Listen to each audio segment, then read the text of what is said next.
शांति दीदी, आप कैसे हो? ओम शांति जजल। मैं ठीक हूँ भैया, आप कैसे हो?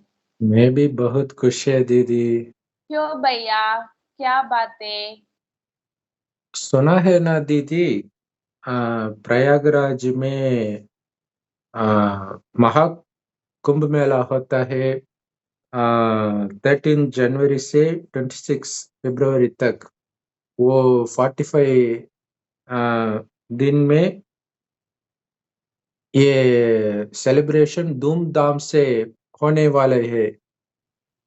सो इस कुंभ मेला में 40 करोड़ भक्त लोग एक्सपेक्ट करता है।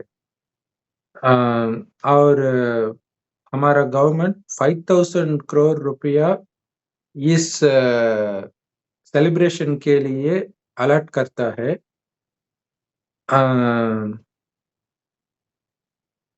हरिद्वार, उज्जैन, प्रयागराज, नासिक, ये 4 प्लेसेस में कुंभ मेला होता रहता है। क्योंकि हमारा हिंदू स्क्रिप्चर में ये है कि एक समय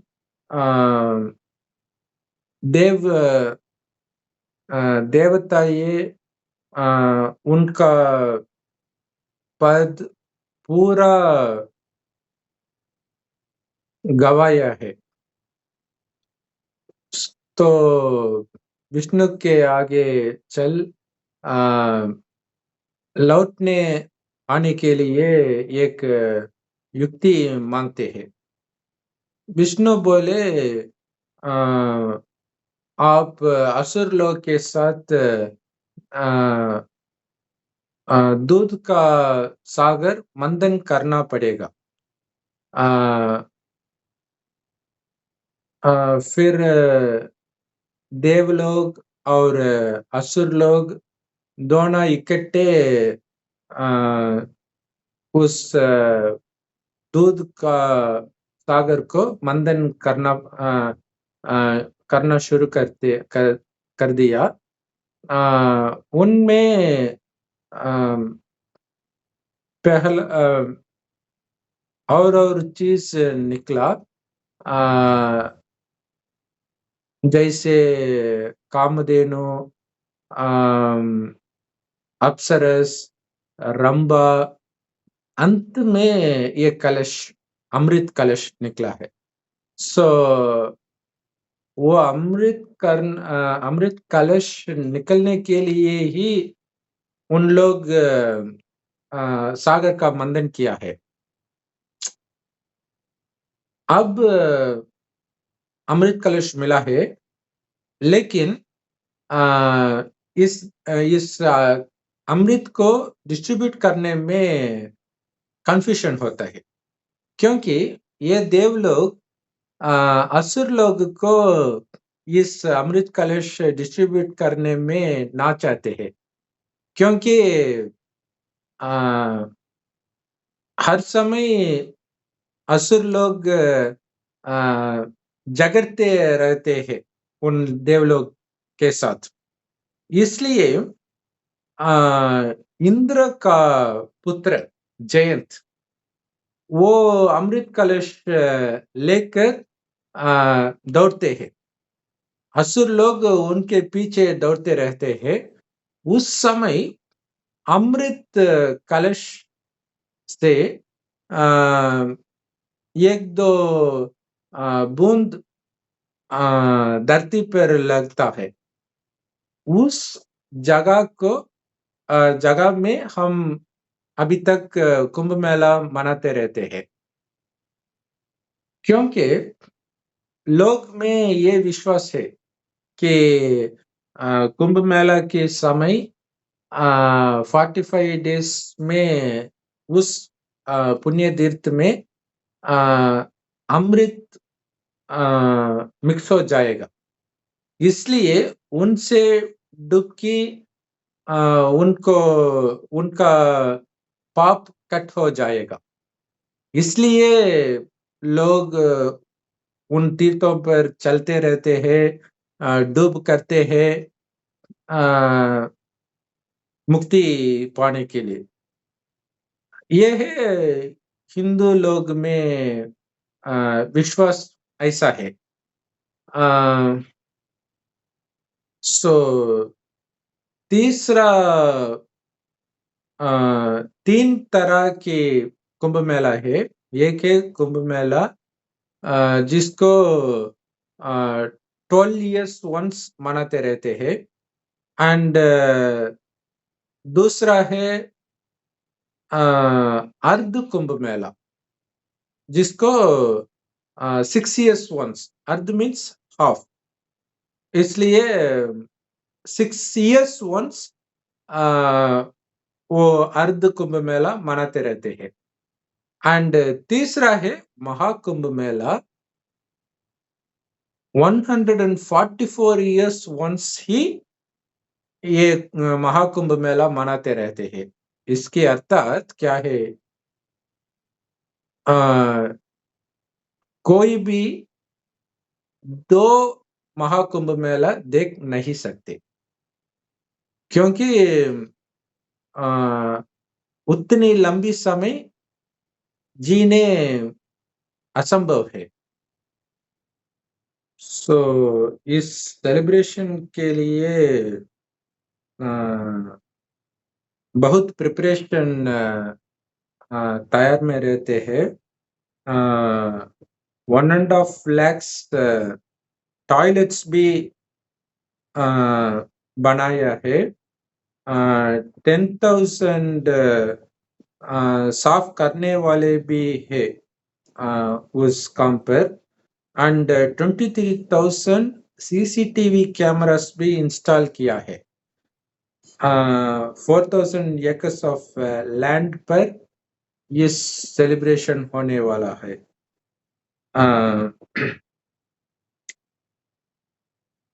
पहला इस सेलिब्रेशन शुरू होने के पहले साधु संत नाग साधु भिन्न भिन्न साधु है, वो पहला स्नान करेंगे, फिर आत्मिक लोग स्नान करेंगे, फिर भक्त लोग स्नान करेंगे। सो इस जैसे सेलिब्रेशन बहुत हिंदू संप्रदाय में इस महाकुंभ मेला को मुसलमान के हज यात्रा से कंपेयर करना ठीक है, क्योंकि वो लोग समझते हैं हज यात्रा करने से हम स्वर्ग पा सकते हैं। ऐसे ही हिंदू लोग भी विश्वास करेंगे कि इस तीर्थ यात्रा पर महाकुंभ मेला डूब करने में हम स्वर्ग लोग पा सकते हैं या मुक्ति पा सकते हैं।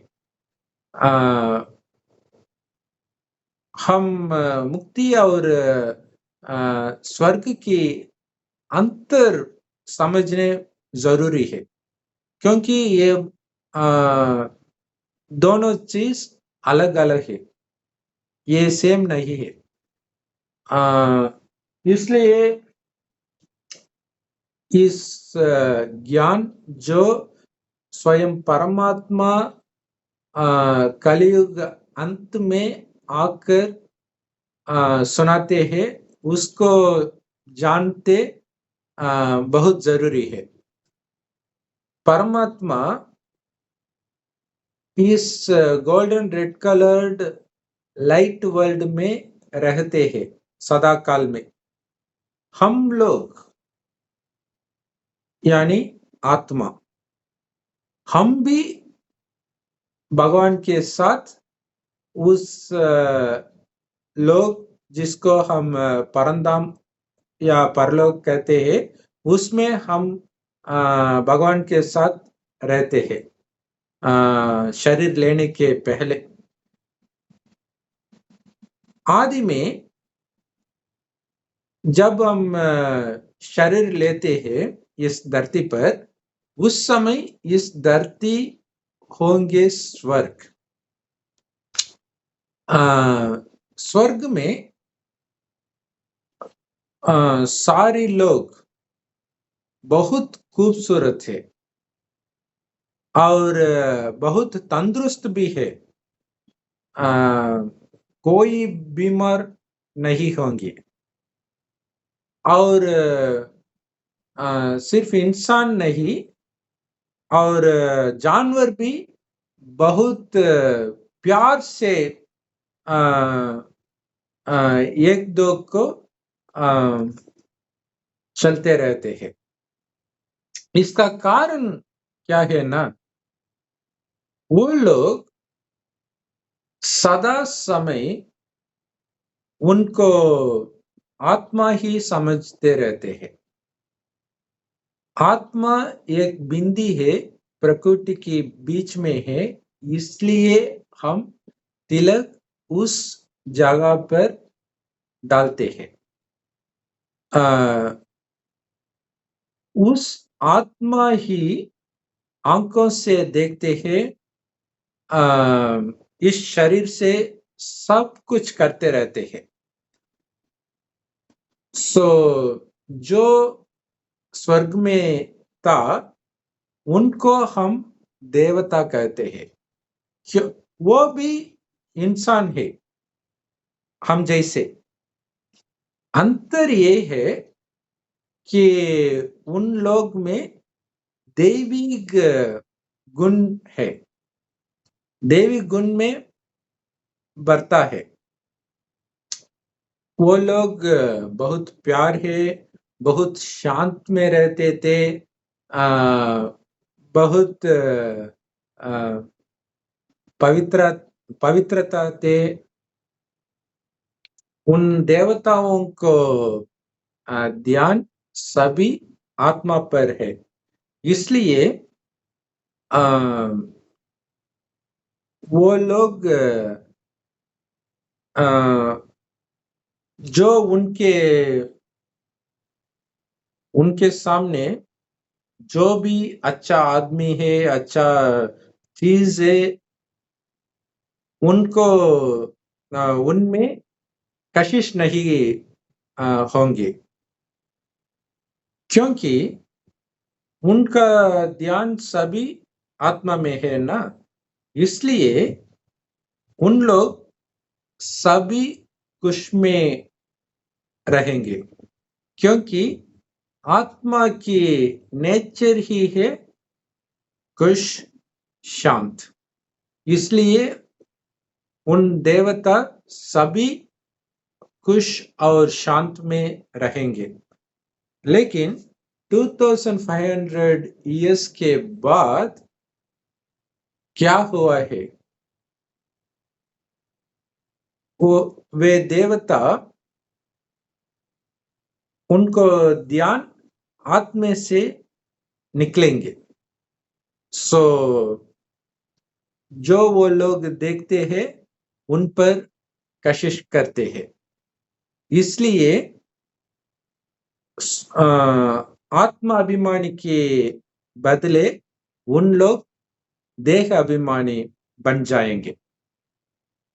इसलिए उन पर काम, क्रोध, लोभ, ममत्व और अहंकार में स्लेव हो गया। इसलिए इस 5 विकारों के वश कर बहुत पाप करते रहते हैं। इसलिए उन लोग उनका सुंदरता, तंदुरुस्ता और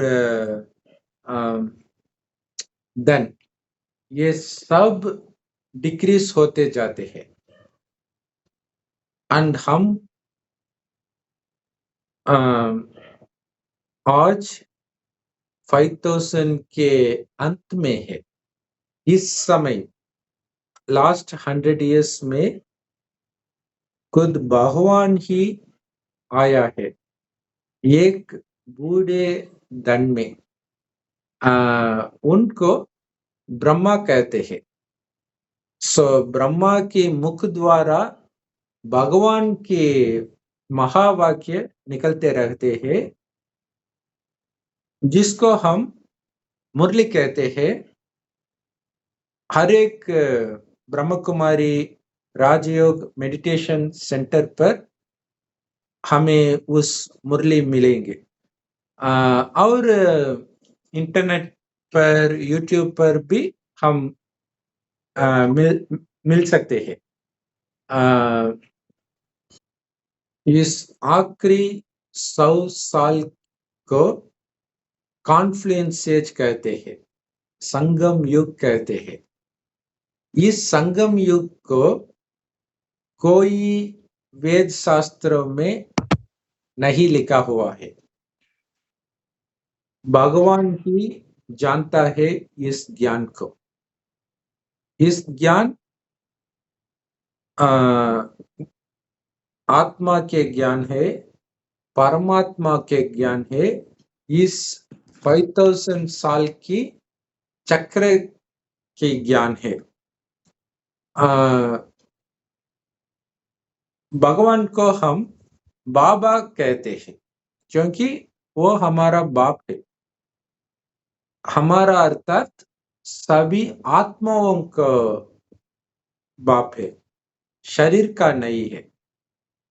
शरीर का अलग अलग बाप है हमारे घर में, लेकिन हर आत्मा को सदा एक बाप ही रहते हैं, उसको हम भगवान कहते हैं। उस भगवान का नाम है शिव। हिंदू लोग उनको शिव कहते हैं, क्रिस्त लोग उनको हेवनली गॉडफादर कहते हैं, मुसलमान लोग उनको अल्लाह कहते हैं, लेकिन भगवान एक ही है। हर समय को एक भगवान है। उस भगवान खुद आकर इस ज्ञान हमको देने के कारण ये हमारी अंत समय है, विनाश होने वाले हैं। उसके पहले हम तैयार करना होगा, क्योंकि विनाश दुनिया में होंगे, शरीर के होंगे, लेकिन आत्मा के नहीं होंगे। आत्मा सदा काल अविनाशी रहते हैं, उसको विनाश नहीं कर सकते। अब भगवान बोलते हैं, हमारा आत्मा असल में ये हमारा आत्मा नहीं है, हम ही आत्मा है। मैं आत्मा हूं, इस शरीर मेरा है। सो हम लोग अब अपने आत्मा समझ भगवान शिव को याद करना पड़ता है। शिव भी हमारे जैसे एक बिंदी है, इसलिए उनको परमात्मा कहते हैं। वो भी आत्मा है। आत्मा और परमात्मा के अंतर, हम आत्मा इस जन्म मरण के चक्र में आते रहते हैं, लेकिन भगवान इससे न्यारा रहते हैं सदा काल के। वो सदा इस परंधाम में रहते हैं। वो भी एक कारण है हम उनको परमात्मा कहते हैं। ये नहीं पैदा करेंगे हम जैसे एक स्त्री की गर्भ द्वारा भगवान नहीं पैदा कर देंगे। इसलिए हम शिव को लिंग रूप में अर्थात ज्योति स्वरूप में हम पूजते हैं। लेकिन हिंदू धर्म में और एक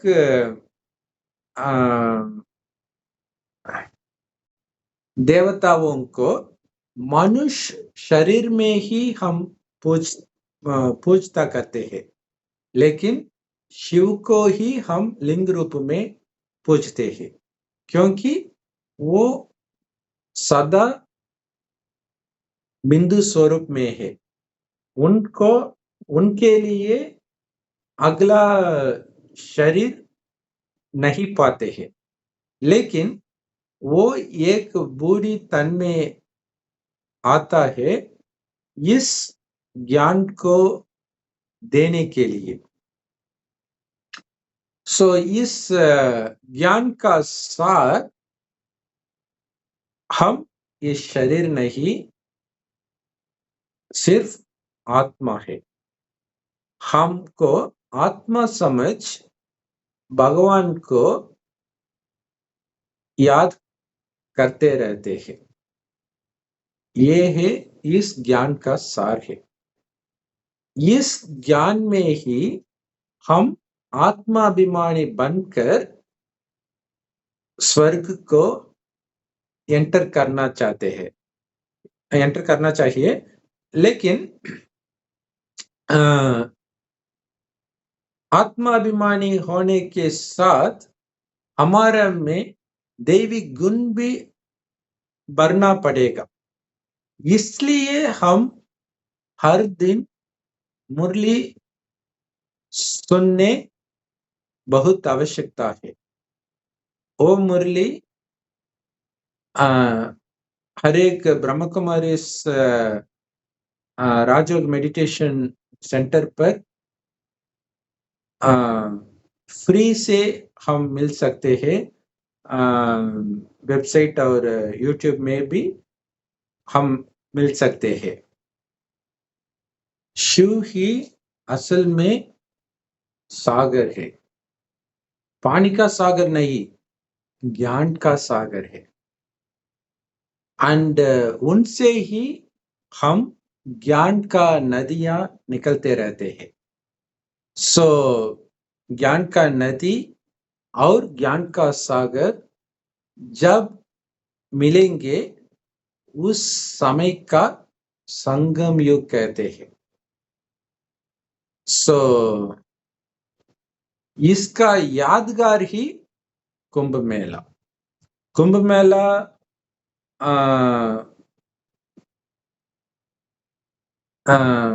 जहाँ सागर और नदी मिलने हैं, उस जगह पर ही कुंभ मेला मनाते रहते हैं। लेकिन ये प्रयागराज बहुत इम्पोर्टेंट है, क्योंकि 3 नदियां मिलते हैं, गंगा, यमुना और सरस्वती। लेकिन इसके अलावा कोई और जगह पर नदियां जहां सागर में मिलेंगे उस पर ही कुंभ मेला मनाते रहते हैं। सो असल में बराबर भगवान ही ज्ञान का सागर, हम आत्मा ही ज्ञान का नदियां। सो हम दोनों जब मिलेंगे उस संगम युग पर, वो ही बहुत मूल्य है, क्योंकि इस संगम होने के कारण ही हम मनुष्य से देवता बनेंगे। उसको हम यही करना पड़ेगा। हर सेकंड और हर निमिष हमको आत्मा समझने रहते हैं और दूसरों को भी आत्मा समझ हम बोलने पड़ेगा। एंड जो भी कार्य हम करेंगे उस समय भी हमारा मन भगवान के साथ कनेक्ट करना पड़ेगा। ये जरूरी है क्योंकि जितना समय हमारा मन भगवान के साथ है उतना ही हम पवित्रता रहते हैं। सो उतना हम पवित्र बनेंगे,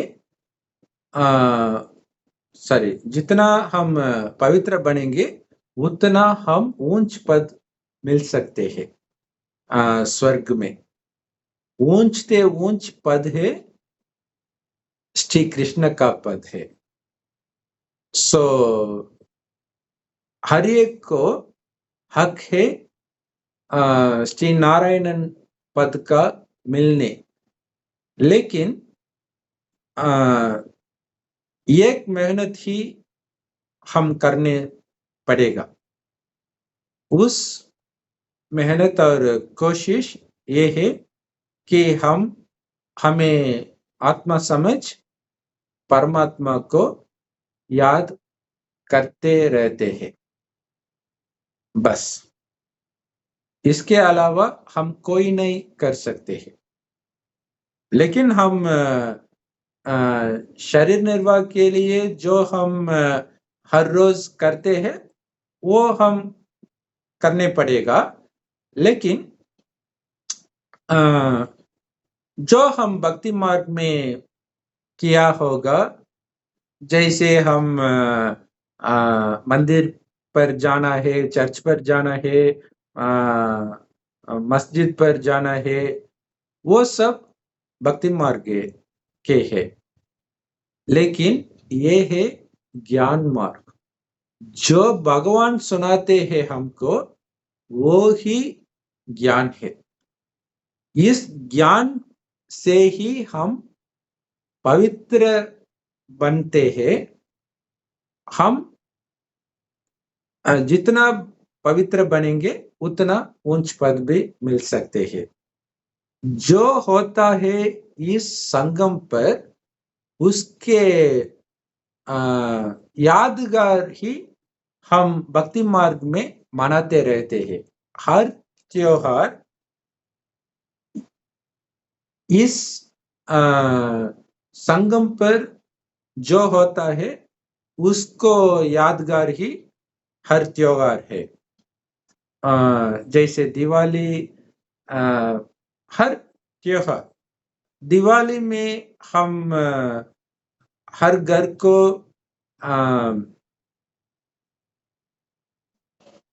दिया जलकर हमारा घर में बरता है ना। बरोबर आत्मा की घर है इस शरीर। सो इस शरीर में हम जब आत्मा अभिमानी 100% होता है उस समय ही रियल दिवाली है। उस समय सतयुग में होता है। सो सतयुग के पहला दिन है, सच में दिवाली है। जो दिवाली हम मनाते रहते हैं अभी तक, वो सिर्फ सच्ची दिवाली का यादगार है। ऐसे ही ये कुंभ मेला भी। सो कुंभ मेला में चलने में ताकत और पैसा बहुत खर्चा करना पड़ेगा, लेकिन उस कुंभ मेला में जाने से और मंदिरों में जाने से और कोई नदियां और सागर में डूबने से हम पवित्र नहीं पा सकते हैं। भगवान के याद में होने से ही हम पवित्र पा सकते हैं। ये है सच्चा महाकुंभ मेला, क्योंकि महापवित्र वाला भगवान खुद आकर हम आत्मा जो बहुत पतित है इस कलयुग में, उनको उनकी तरह पवित्र बनाते हैं। सो हम सिर्फ उन पर याद करते रहेंगे, इसके अलावा हम कोई कर ना सके। सो जो हम भक्ति मार्ग में किया है, उनसे भगवान हमें मुक्त कर देंगे। लोग कुंभ मेला में चलते हैं मुक्ति पाने के लिए, लेकिन उन लोगों को मुक्ति की अर्थात ही नहीं जानते हैं। मुक्ति की अर्थात फ्रीडम, लिबरेशन। लेकिन इस शरीर से निकलने के बाद उस आत्मा कहाँ जाएगा, कोई नहीं जानते हैं। एक जगह होना है ना, उस आत्मा का रहने स्थान है, ये है उस स्थान है, ये है आत्माओं को लोग है, जिसको हम परनाम कहते हैं। एंड उस पर जाने हम चाहते हैं तो हमारे मन में सदा उस जगह की याद करना पड़ेगा। हम जो भी होगा हमारे सामने, उस पर हम नहीं देखेगा, नहीं सुनेगा, नहीं सोचेगा। सिर्फ सभी हम भगवान याद करते रहते, ये जरूरत है। ये ही असर में ज्ञान सागर के डूब करना। कोई भी स्थान पर हम जाने के लिए बहुत कोशिश करना पड़ेगा, लेकिन मुक्ति पाने के लिए या स्वर्ग जाने के लिए हम सिर्फ भगवान को और स्वर्ग को याद करना पड़ेगा, बस। ये है भगवान के सच्चे सच्चे ज्ञान। तो आपको समीप जो ब्रह्म कुमारी सेंटर है, उनको वहां अवश्य चलेंगे। ओम शांति। Thanks for watching. ओम शांति दीदी। ओम शांति भैया, थैंक यू। Thank you.